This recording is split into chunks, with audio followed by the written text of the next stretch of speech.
All right, and a good Sunday to you. Welcome to another episode of JD's Deep Cut Sunday Tracks. As you can see, I got a different backdrop. I'm working on some stuff here. Sorry, it's a little bit later version.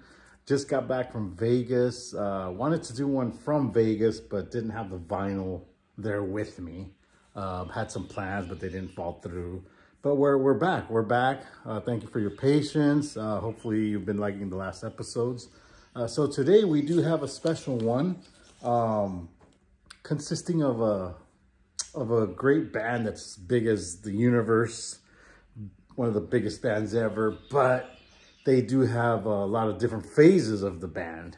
The song I'm going to choose is not one of their famous quote unquote tracks, but amongst followers, amongst purists, this is a really great track. Okay. I'm talking about Fleetwood Mac. Got a couple of albums here behind me. We got one of the first greatest hits compilations that they released, 1971. You know, they started off as a blues band, blues rock. Peter Green as the lead, Danny Kirwan, guitar player.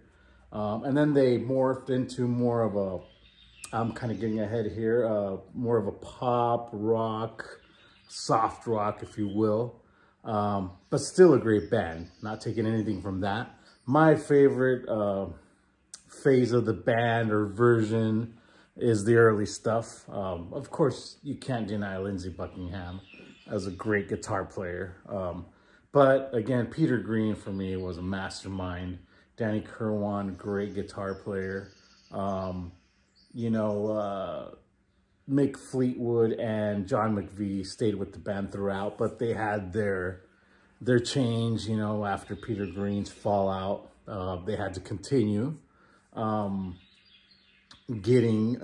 into a different style.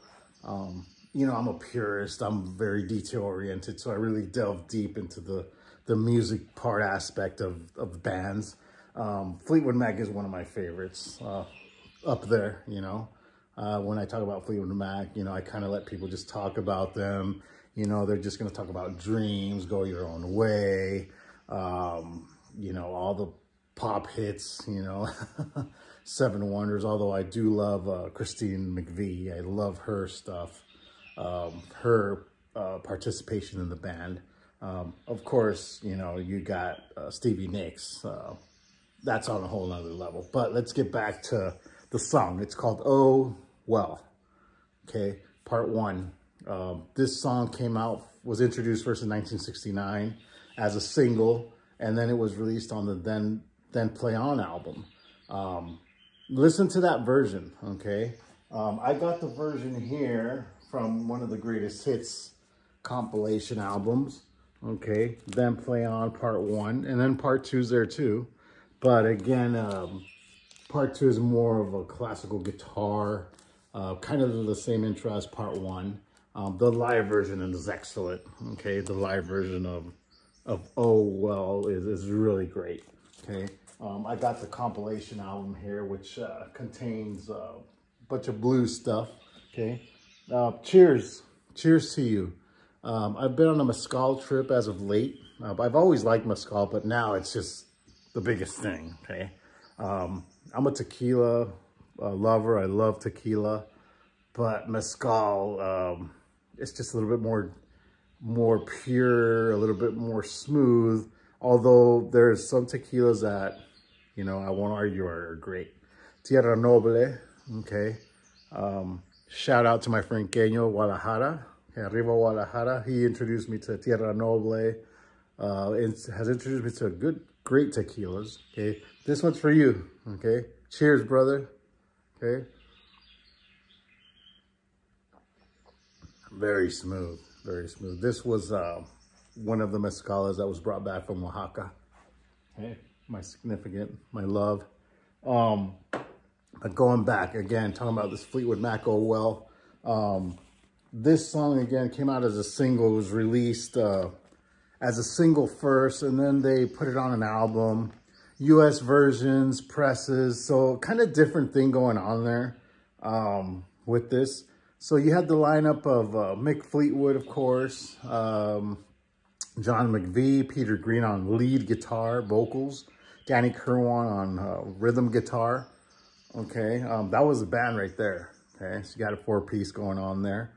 Although Christine did come out later on the first early albums. So they had about 5 albums in the 70s, you know, without Lindsay and Stevie. It's kind of a long, short story. I might tell you, I might not. But check out this song, Oh Well Part 2. There's a lot of versions of this. There's live versions, there's different pressing versions, there's the album version, there's a B-side version. I'd recommend you get the Greatest Hits compilation, 1971, the Oh Well. It is on some of the US presses of Then Play On that they put it on. The intro is a really good bluesy, rocky, going as far as you got some really hard rock metal influences there, which a lot of people or metal bands have gotten influenced, because it's a pretty heavy song if you look at it. One of the heavier songs that came out in the late 60s, 70s, you know, you had Helter Skelter, which is claimed to be the first heavy metal song. And then, of course, you got Black Sabbath as well. To me, it's Black Sabbath, but at the time, these songs were really loud and heavy, distorted, dirty guitar work, which is great, okay? But yeah, check out this version. I really highly recommend it, from Fleetwood Mac on Reprise Records. Peter Green's story, you know, is a kind of a long, not sad, if you will, story, but he had his thing going, you know. But it's one of the few bands that after their original singer left, they became even more successful. You know, you got AC/DC with Brian Johnson.